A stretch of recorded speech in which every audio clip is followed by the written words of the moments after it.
The Senate is preparing a key test on what's called the Stock Act. The bill would prevent members of Congress from profiting from insider information. That's something, you would have thought would have been illegal already. Peter Ducey, live in Washington, to fill us in. Hi, Peter. Hi, Eric. And when we talk about the Stock Act, in this case, STOCK is an acronym for the Stop Trading on Congressional Knowledge Act. Some legislation like this has been bouncing around in Congress for the last 5 years or so, but never really gained any steam until a 60-minute story late last year.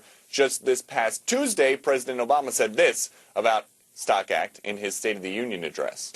A bill that bans insider trading by members of Congress. I will sign it tomorrow.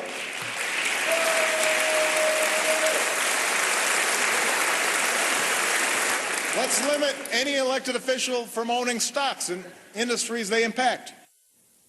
And we've got another clip from just a few minutes later. Listen close right here. You'll see Senator Scott Brown, the Republican co-sponsor of this bill, march right up to the president after his address on Tuesday and tell him that the Stock Act is in Majority Leader Reid's hands, ready for a vote. Listen.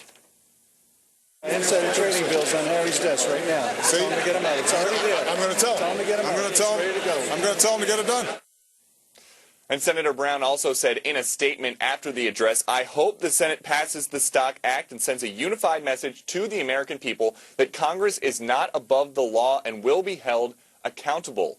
One of his counterparts, Democrat Senator Kirsten Gillibrand, says that this bill will ensure members of Congress can't tip off anyone else with non-public information. So there is bipartisan support in the Senate for the Stock Act, and that's where all the action is going to be tomorrow in the Senate with this text vote on the Stock Act. Over in the House, Majority Leader Eric Cantor, a Republican, says that their version of the Stock Act is going to be expanded, but there's no date for a vote on that just yet. Eric? All right, Peter. Thanks for filling us in. Jamie?